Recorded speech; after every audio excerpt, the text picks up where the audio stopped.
السلام علیکم ورحمۃ اللہ وبرکاتہ۔ امام بخاری کو محدثین کی جماعت میں ایک خاص مقام حاصل ہے۔ امام بخاری وہ شخص ہیں جنہوں نے رسول اللہ صلی اللہ علیہ وسلم اور صحابہ کرام رضی اللہ عنہم کی احادیث اور روایات جمع کرنے کا عظیم کام انجام دیا۔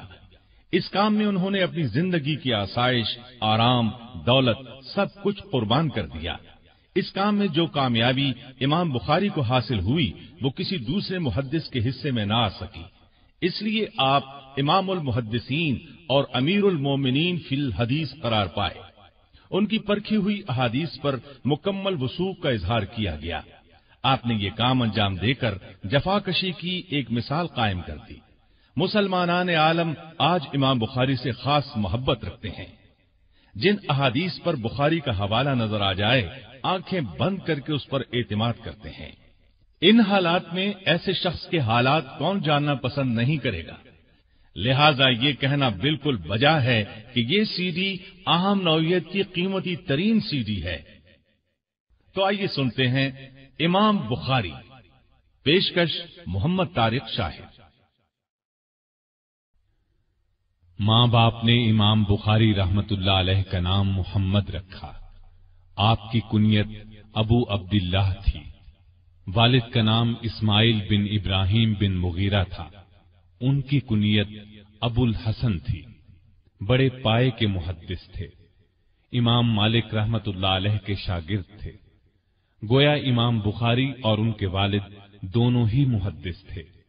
یہ فخر اسلام میں کم لوگوں کو حاصل ہوا۔ آپ کی والدہ ماجدہ بہت عبادت گزار تھیں۔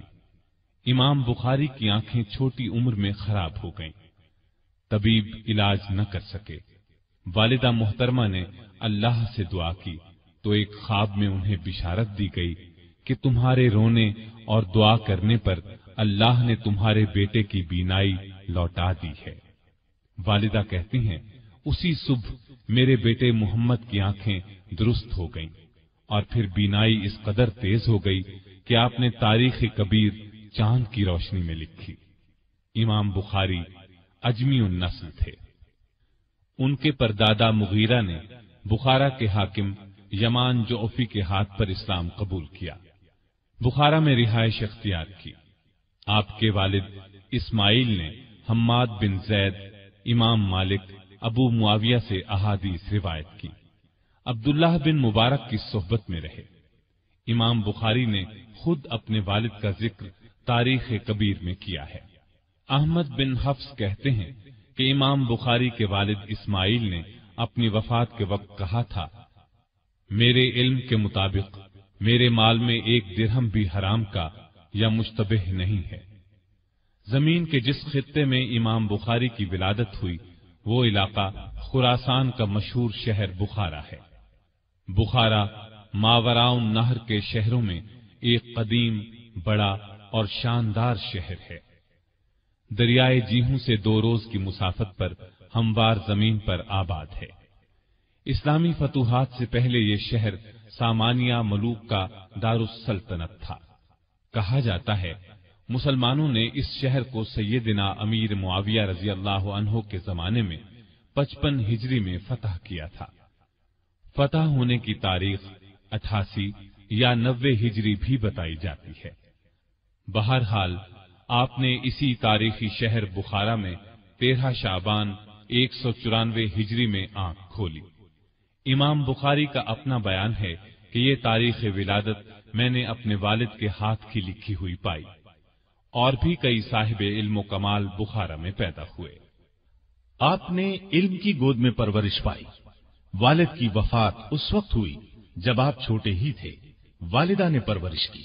ہوش سنبھالا تو دل میں احادیث کے حفظ کرنے کا شوق پیدا ہو گیا۔ کیوں نہ ہوتا، والد محدث جو تھے۔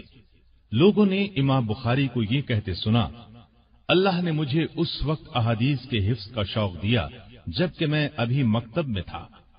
اس وقت آپ کی عمر 10-11 سال تھی۔ اسی زمانے میں ایک واقعہ پیش آیا۔ علامہ داخلی اس وقت بڑے پائے کے محدث تھے۔ بخارا میں ان کی درسگاہ بڑی بارونق اور مشہور تھی۔ معمول کے مطابق درس دے رہے تھے۔ امام بخاری بھی درس میں شامل تھے۔ علامہ داخلی نے ایک حدیث کی سند بیان کرنے میں غلطی کی۔ امام بخاری نے ادب سے ٹوک دیا اور درست سند بیان کر دی۔ اس پر علامہ داخلی نے آپ کو ڈانٹ دیا۔ امام بخاری نے فرمایا، اگر آپ کے پاس اصل کتاب ہو تو اس میں دیکھ لیجئے۔ علامہ داخلی گھر گئے، اصل کتاب کو دیکھا تو امام بخاری کا ٹوکنا درست تھا۔ چنانچہ انہوں نے امام بخاری کے سامنے اپنی غلطی تسلیم کر لی۔ اس وقت امام بخاری کی عمر صرف 11 سال تھی۔ امام بخاری کو جس طرح حفظ حدیث کا شوق بچپن ہی میں ہو گیا تھا، اسی طرح ان میں یہ شوق بھی پیدا ہو گیا کہ صحیح احادیث کو غیر صحیح احادیث سے الگ کریں اور علم حدیث کے ہر شعبے سے آگاہی حاصل کریں۔ غرض ان تمام باتوں کی طرف میلان شروع سے ہی تھا۔ پھر جوں جوں وقت گزرتا گیا ان کے یہ خیالات جڑ پکڑتے چلے گئے۔ اس زمانے میں انہوں نے جن اساتذہ سے علم حاصل کیا تھا ان کے نام یہ ہیں: محمد بن سلام بیکندی، محمد بن یوسف بیکندی، عبداللہ بن محمد مسندی، ابراہیم بن اشعث۔ ان علماء کرام کی بخارا میں درسگاہیں تھیں۔ انہی دنوں کا ایک حیرت انگیز واقعہ علامہ سلیم بن مجاہد بیان کرتے ہیں۔ میں ایک روز محدث وقت محمد بن سلام بیکندی کی خدمت میں حاضر ہوا۔ محدث صاحب مجھے دیکھتے ہی بولے، تم ذرا دیر پہلے آتے تو میں تمہیں ایسے لڑکے سے ملواتا جسے 70,000 حدیثیں یاد ہیں۔ یہ سن کر مجھے بہت حیرت ہوئی۔ حلیہ اور نام وغیرہ پوچھ کر میں اسی وقت ان کی تلاش میں نکلا۔ آخر مجھے مل گئے۔ میں نے ان سے پوچھا، تمہارا ہی یہ دعویٰ ہے کہ تمہیں 70,000 احادیث یاد ہیں؟ امام صاحب نے ان کی بات سن کر جواب دیا، ہاں بلا شبہ مجھے اتنی احادیث یاد ہیں، بلکہ اس سے بھی زائد۔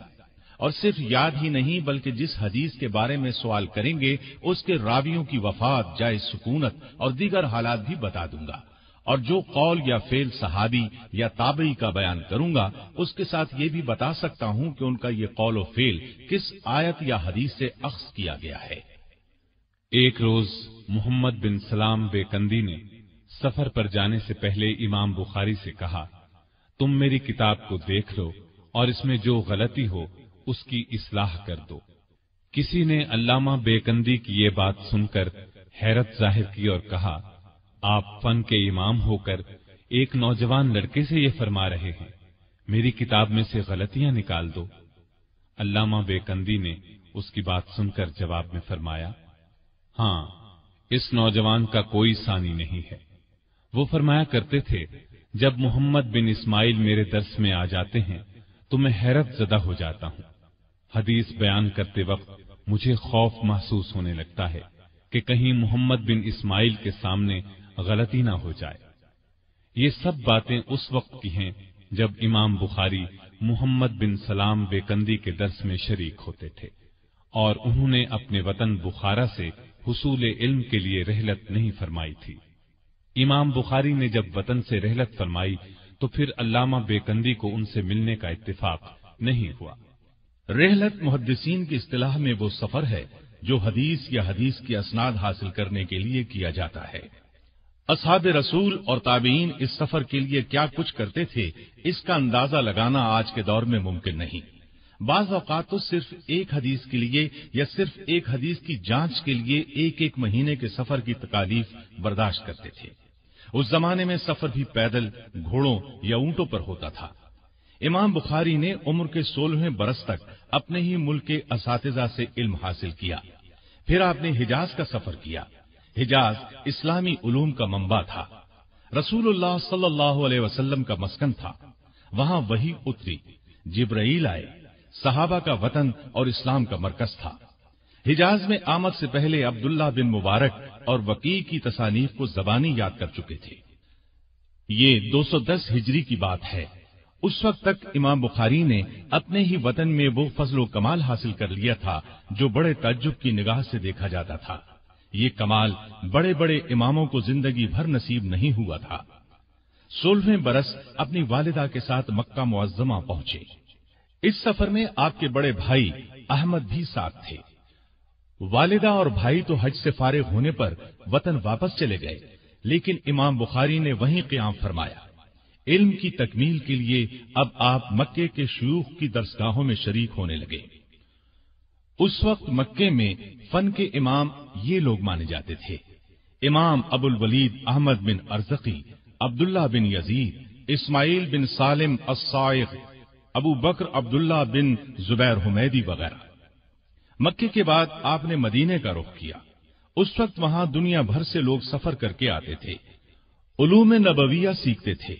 آپ 18 سال کی عمر میں 212 ہجری میں مدینے پہنچے۔ اس وقت مدینے میں یہ حضرات درس دیتے تھے: ابراہیم بن منذر، مطرف بن عبداللہ، ابراہیم بن حمزہ، محمد بن عبید اللہ، عبدالعزیز بن عبداللہ اویسی وغیرہ۔ اسی سفر میں انہوں نے اپنی تاریخ کبیر کا مسودہ چاندنی راتوں میں لکھا۔ مورخین کا کہنا ہے کہ آپ نے یہاں 6 سال گزارے، پھر بصرہ کا رخ کیا۔ اس وقت بصرہ علم کے میدان میں بہت ترقی پر تھا۔ بصرہ میں امام ابو عاصم نبیل، صفوان بن عیسیٰ، بدل بن محبر، حرمی بن عمارہ، عفان بن مسلم، محمد بن ارعرہ، سلیمان بن حرب، ابو الولید طیالسی، امام عارم اور محمد بن سنان وغیرہ سے استفادہ کیا۔ بصرہ کا امام بخاری نے 4 بار سفر کیا۔ بصرہ کے بعد کوفے کا سفر کیا، اسی طرح بغداد کی رحلت کی۔ کوفے میں عبید اللہ بن موسیٰ، ابو نعیم، احمد بن یعقوب، اسماعیل بن ابان، حسن بن ربیع، خالد بن مخلد، سعید بن حفص، طلق بن غنام، عمر بن حفص، قبیصہ بن عقبہ، ابو غسان وغیرہ سے روایات لیں، اور اس کے بعد بغداد کا سفر کیا۔ بغداد اس وقت خلافت عباسیہ کا دارالسلطنت تھا۔ حکومت کی طرف سے علم کی بہت قدر و منزلت ہوتی تھی، اس لیے بغداد علم کا گہوارہ بنا ہوا تھا۔ وہاں ہر طرف سے اہل کمال جمع ہو گئے تھے۔ بغداد میں اس وقت یہ شیوخ موجود تھے: امام احمد بن حنبل رحمۃ اللہ علیہ، محمد بن عیسیٰ صباغ، محمد بن سائق اور سریج بن نعمان۔ بغداد کا امام بخاری نے 8 مرتبہ سفر کیا، پھر شام کا سفر کیا۔ شام کے بعد مصر، جزیرہ، خراسان، مرو، بلخ، ہرات کے سفر کیے۔ ان تمام مقامات کے شیوخ سے استفادہ کیا۔ محدثین لکھتے ہیں امام بخاری ان تمام شہروں میں طلب علم کے لیے گئے اور وہاں قیام کیا۔ خطیب بغدادی لکھتے ہیں امام بخاری نے تمام شہروں کے محدثین کی طرف سفر کیا۔ خراسان اور عراق کے تمام ملکوں، حجاز، شام اور مصر میں حدیثیں لکھی۔ بغداد تو کئی بار گئے۔ جعفر بن محمد قطان لکھتے ہیں کہ میں نے امام بخاری کو کہتے ہوئے سنا ہے، میں نے 1000 سے زائد اساتذہ سے احادیث لکھی اور میں سند کے بغیر کوئی حدیث یاد نہیں رکھتا۔ آپ کے تقوی کا عالم کیا تھا، اس کا اندازہ اس واقعے سے لگایا جا سکتا ہے کہ ایک بار آپ کو سمندر کا سفر کرنا پڑا۔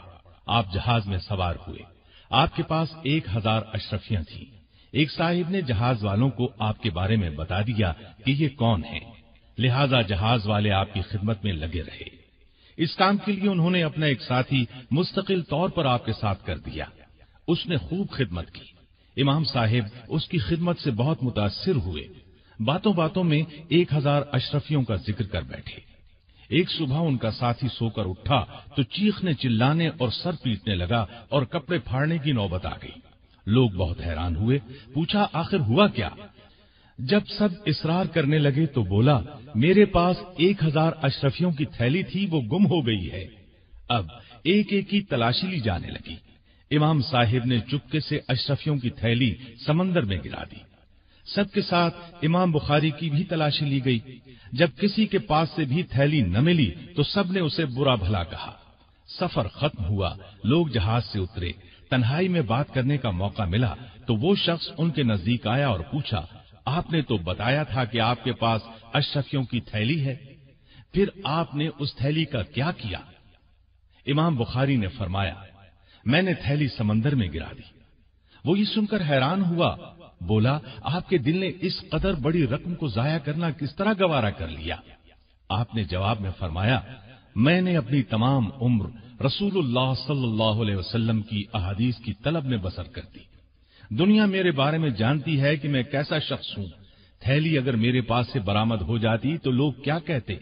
جس دولت کو میں نے تمام عمر حاصل کیا اس کو چند اشرفیوں کی خاطر کھو دیتا۔ امام بخاری کے والد علامہ اسماعیل ایک بہت ایماندار تاجر تھے۔ وفات کے وقت انہوں نے کہا تھا میرے مال میں سے ایک درہم بھی حرام راستے سے شامل نہیں ہوا۔ انہوں نے کافی دولت چھوڑی، یہ ساری دولت امام بخاری کو ملی۔ آپ نے اس مال کو مزاربت میں لگا دیا۔ یہ تجارت کی ایک قسم ہے۔ اس طرح خود فارغ ہو کر علم نبوی کی خدمت میں لگ گئے۔ آپ کی طبیعت میں مروت اور رحم دلی بہت زیادہ تھی۔ آپ کی تجارت میں شریک ایک شخص 25,000 درہم دبا بیٹھا۔ اتفاق سے وہ اس شہر میں آیا جس میں اس وقت آپ بھی تھے۔ آپ کو بتایا گیا کہ آپ کا مقروض آیا ہوا ہے، اس سے روپیہ وصول کر لیجئے۔ آپ نے جواب میں فرمایا میں اس بات کو پسند نہیں کرتا کہ مقروض کو پریشانی میں ڈالوں۔ مقروض وہاں سے دوسرے شہر میں چلا گیا۔ آپ کے عقیدت مندوں نے عرض کی آپ حکومت سے مدد لے سکتے ہیں، گورنر کو ایک خط لکھوا دیجئے، گورنر اسے گرفتار کر لے گا اور اسے قرضہ ادا کرنا پڑے گا۔ اس کے جواب میں آپ نے فرمایا اس طرح حکومت کا مجھ پر احسان ہوگا، وہ اس احسان کا بدلہ نہ جانے مجھ سے کس صورت میں چاہے گی، لہذا میں یہ بھی نہیں کر سکتا۔ آپ کے عقیدت مندوں نے خود ہی خط لکھ کر گورنر کو بھیج دیا۔ آپ کو پتہ چلا تو فرمایا تم مجھ سے زیادہ میرے خیر خواہ نہ بنو۔ پھر گورنر کی طرف آدمی بھیجا کہ مقروض کو کچھ نہ کہا جائے۔ اس طرح آپ کو 25,000 درہم میں سے کچھ بھی واپس نہ ملا، لیکن آپ نے اسے پریشان کرنا گوارا نہ کیا۔ مزاج میں خدا ترسی تھی، رحم دلی اور انصاف پسندی بہت تھی۔ یہ اوصاف گویا آپ میں کوٹ کوٹ کر بھرے تھے۔ عبداللہ بن محمد سیافی کہتے ہیں کہ میں امام بخاری کے مکان پر ان کی خدمت میں موجود تھا۔ آپ کی لونڈی آئی اور آپ کے پاس سے ہو کر دوسری طرف جانے لگی۔ اس کا پاؤں دوات سے ٹکرا گیا، دوات الٹ گئی، روشنائی گر گئی۔ امام بخاری نے غصے سے فرمایا کیسے چلتی ہے؟ لونڈی نے فوراً کہا راستہ نہ ہو تو کس طرح چلوں؟ اس پر امام بخاری نے غصے ہونے کی بجائے اس سے فرمایا جا میں نے تجھے آزاد کیا۔ عبداللہ بن سیافی کہتے ہیں میں نے عرض کیا آپ کو تو اس نے غصہ دلانے کی بات کی اور آپ ہیں کہ اسے آزاد کر دیا۔ آپ نے جواب میں فرمایا جو اس نے کہا میں نے اپنے نفس کو اس پر راضی کر لیا۔ گویا امام بخاری نے لونڈی کو تنبیہ نہیں کی، اپنے نفس کو کی۔ ابو حفص آپ کے والد کے شاگرد تھے، انہوں نے تجارت کا کچھ مال آپ کی خدمت میں بھیجا۔ کچھ تاجر شام کے وقت آپ کے پاس آئے اور اس مال کو خریدنا چاہا۔ انہوں نے پیشکش کی کہ وہ اس مال پر 5,000 نفع دینے کے لیے تیار ہیں۔ امام بخاری نے ان سے فرمایا اس وقت آپ چلے جائیں، میں کل اس کی بات پختہ کروں گا۔ تاجر چلے گئے۔ صبح ہوئی تو کچھ اور تاجر آ گئے، انہوں نے اس مال کو 10,000 منافع دے کر خریدنے کی پیشکش کی۔ آپ نے 10,000 منافع لے کر مال دینے سے انکار کر دیا اور فرمایا کل میرے پاس جو تاجر آئے تھے میں نے رات 5,000 منافع لے کر انہیں دینے کی نیت کر لی تھی، اس لیے یہ مال میں انہی کو دوں گا، میں اپنی نیت نہیں توڑ سکتا۔ اس وقت اصل مقصد مال کی محبت سے خود کو دور رکھنا تھا۔ حفص بن عمر الاشقر کہتے ہیں کہ ہم لوگ بصرہ میں حدیث لکھتے تھے، ہمارے ساتھ امام بخاری بھی کتابت حدیث میں شامل تھے۔ اس دوران میں ہم نے کئی روز تک انہیں غائب پایا، تلاش کیا تو اپنے حجرے میں ملے اور نیم اریاں حالت میں تھے۔ دریافت کرنے پر پتہ چلا کہ خرچ بالکل ختم ہو گیا ہے، بدن کے کپڑے بھی فروخت ہو چکے ہیں۔ آخر کار ہم نے چندہ کیا، آپ کے لیے کپڑے تیار کرائے۔ مطلب یہ کہ اس نوبت تک پہنچنے پر بھی ساتھیوں سے ذکر تک نہیں کیا۔ ابو معشر زریر ایک نابینا محدث تھے۔ ایک روز آپ نے ان سے کہا ابو معشر مجھے معاف کر دیں۔ انہوں نے حیران ہو کر پوچھا آپ کس بات کی معافی مانگ رہے ہیں؟ کہا آپ نے ایک روز ایک حدیث بیان کی تھی، میں نے آپ کو دیکھا آپ بہت خوش ہیں اور خوشی کی زیادتی سے ہاتھ اور سر ہلا رہے ہیں۔ آپ کو اس حالت میں دیکھ کر میں مسکرا اٹھا، اس لیے آپ مجھے معاف کر دیں۔ ابو معاشر نے کہا، اللہ آپ پر رحم فرمائے، آپ سے کسی طرح کی باس پرس نہیں۔ ایک مرتبہ ایک شخص نے آپ کی داڑھی میں سے تنکا نکال کر وہیں مسجد میں ڈال دیا۔ جب تک لوگ آپ کی خدمت میں موجود رہے اور باتیں کرتے رہے، آپ کی نگاہ برابر اس تنکے کی طرف رہی۔ آخر لوگوں کی نظر بچا کر آپ نے اس تنکے کو اٹھایا اور اپنی آستین میں رکھ لیا، پھر مسجد کے باہر ڈالا۔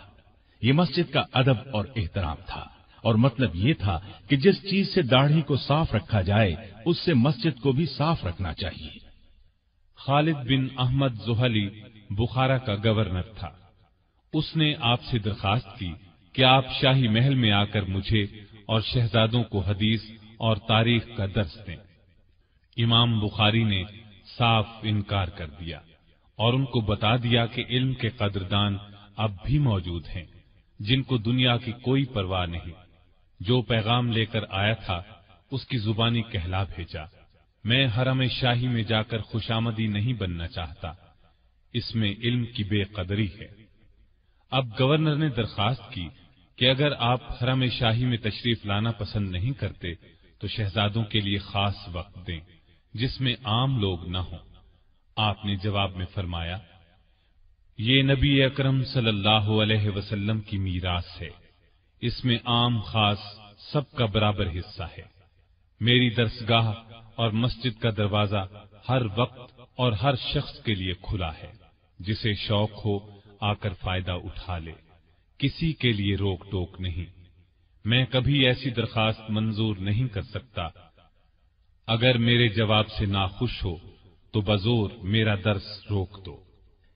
اس صاف اور بے لاگ جواب سے والی بخارا سخت برہم ہوا اور شہر سے آپ کو باہر نکالنے پر تل گیا، لیکن امام بخاری کا سکہ تمام مسلمانوں پر ایسا جمع ہوا تھا کہ وہ طاقت کے بل پر بھی کچھ نہ کر سکا۔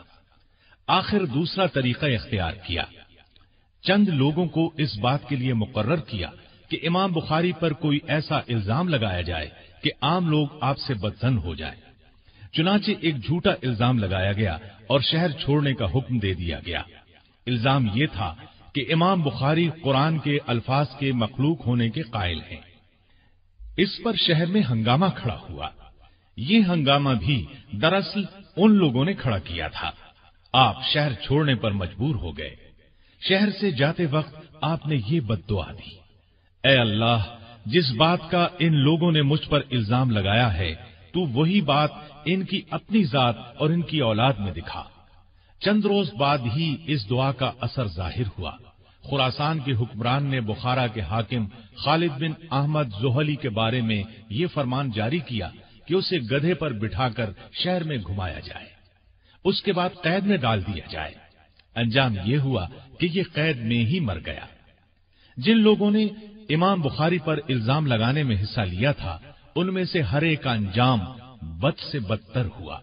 ان میں سے حریث بن ورقہ کو تو وہ ذلت اٹھانا پڑی جو بیان سے باہر ہے۔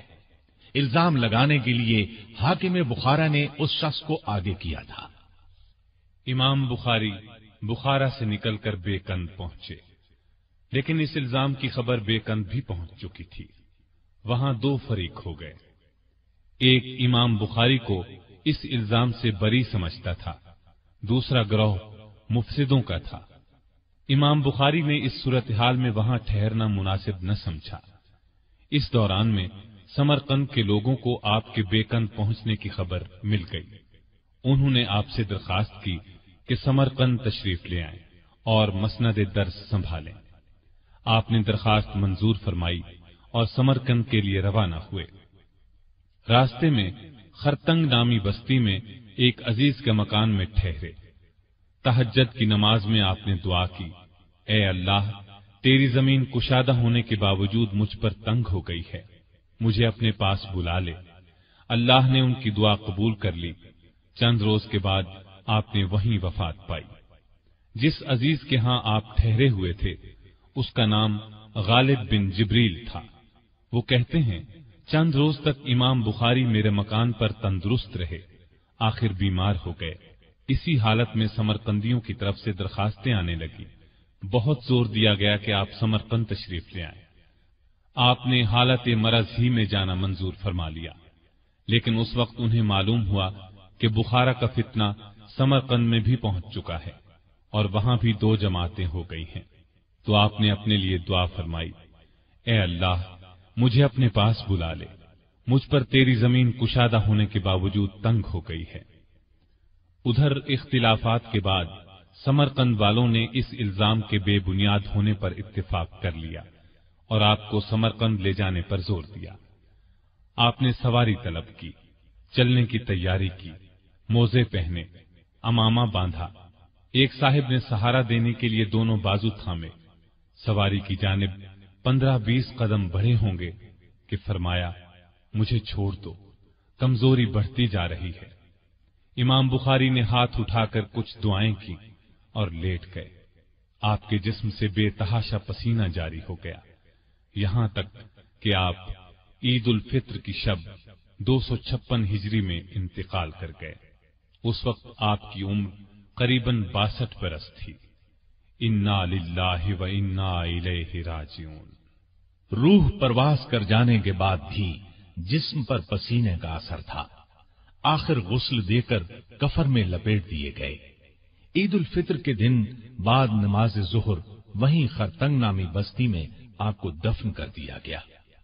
اس طرح یہ آفتاب عالم، احادیث رسول کا خادم، دنیا بھر کے انسانوں پر احسان کرنے والا، علوم نبویہ کا ماہر رخصت ہو گیا۔ مرنے سے پہلے وصیت فرمائی، مجھے سنت کے مطابق 3 کپڑوں میں کفن دینا، ان میں کرتا اور عمامہ نہ ہو۔ امام بخاری کی وفات پر علماء امت نے بہت حسرت ظاہر کی۔ یحییٰ بن جعفر بیکندی نے آپ کی وفات کی خبر سن کر فرمایا، امام بخاری کی موت علم کی موت ہے۔ آپ نے کوئی اولاد نہیں چھوڑی، یہ درست ہے، آپ نے کوئی سلبی اولاد نہیں چھوڑی، لیکن آج امام بخاری کی روحانی اولاد کروڑوں میں ہے۔